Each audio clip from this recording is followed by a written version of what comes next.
शाम ढलते ढलते जब वो नंद गांव की सरहद पर पहुंचा तो अचानक उसकी बीएल गाड़ी का पहिया एक गहरे गड्ढे में फंसकर खराब हो गया। शाहिद परेशान होकर पहिया ठीक करने की कोशिश करने लगा।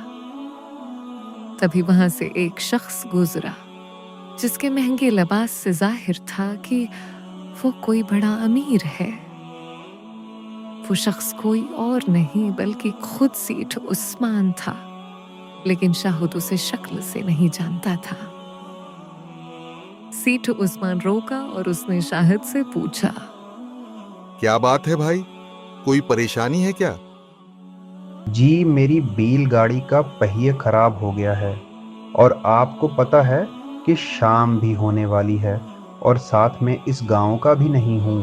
मेरा गांव यहाँ से काफ़ी दूर है, उस वजह से थोड़ी परेशानी हो रही है और मुझे नहीं पता कि यहाँ मुस्तरी किधर मिलेगा। अरे फिक्र मत करो, मेरा घर पास ही है। वहां लोहार का सारा साज और सामान मौजूद है। आज रात मेरे यहाँ ठहरो, सुबह गाड़ी ठीक कराकर आराम से निकल जाना। रात के अंधेरे में कहाँ भटकोगे?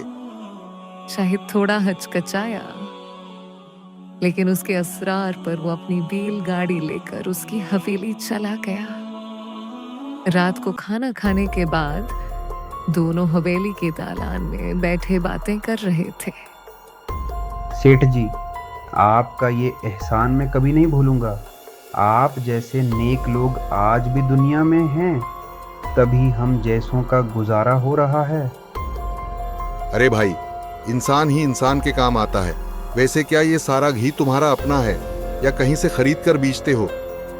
जी नहीं, मेरे पास 5 गायें हैं और मैं खुद घी बनाता हूँ और सीधे गरीब गाहकों को कम दाम में बेचता हूँ ताकि सबका भला हो सके।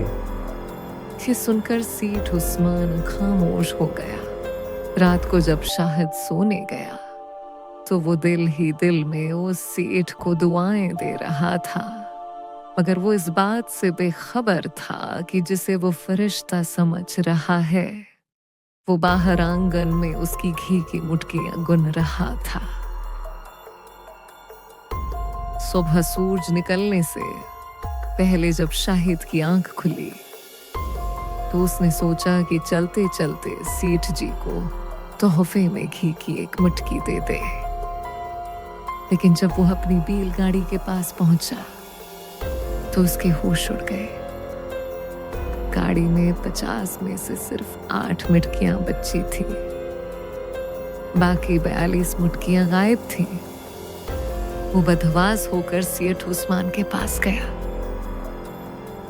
सेठ जी, मेरी 42 मटकियाँ चोरी हो गई हैं। रात तो यहीं थी। बहुत बड़ी गलती की मैंने जो तुम जैसे चौर को अपने घर में पुनाह दी। एक तो मेरे घर रहे, ऊपर से मुझ पर ही चोरी का इल्जाम लगा रहे हो। निकलो मेरे घर से अभी, वरने अपने नौकरों से कहकर धक्के मारकर बाहर निकलवा दूंगा। शाहिद की आंखें भर आए। वो मायूस होकर सीधे गांव के चौहद्री असलम के पास पहुंचा, जो बहुत अक्लमंद और बुजुर्ग इंसान थे। शाहिद ने रोते हुए सारी कहानी सुनाई। चौहद्री जी, मुझे माल का इतना अफसोस नहीं जितना इंसानियत पर से भरोसा उठने का दुख है। मैं रात भर उसे दुआ देता रहा और उसने मेरी महीनों की मेहनत लौट ली।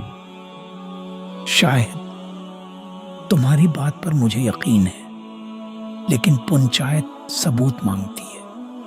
क्या तुम्हारी मुटकियों की कोई खास निशानी है? जी हाँ, वो मटकियाँ हमारे गांव के कुम्हार रमजान काका ने बनाई हैं।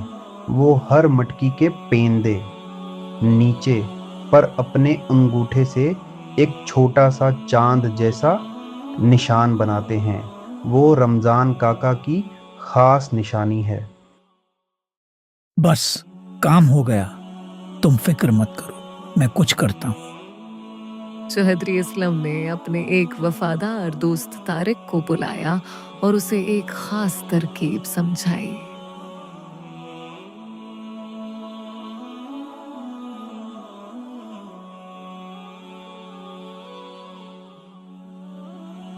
इसी दोपहर पूरे गांव में अफवाह फैला दी गई कि शहर से एक बहुत बड़ा नवाब आया है जो ऊंची कीमत पर खालिस देसी घी खरीदना चाहता है।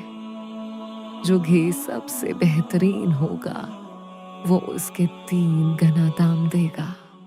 सुनो सुनो सुनो, शहर से एक बड़ा व्यापारी आया है। वो असली देसी घी खरीदना चाहता है। जिसका घी सबसे अच्छा होगा उसे बाजार से 3 गुना मिलेगा। कल सुबह वो गांव को चौपाल पर आएगा। ये सुनकर सेठ उस्मान का वफादार नौकर सेठ उस्मान को बताने के लिए निकल पड़ा।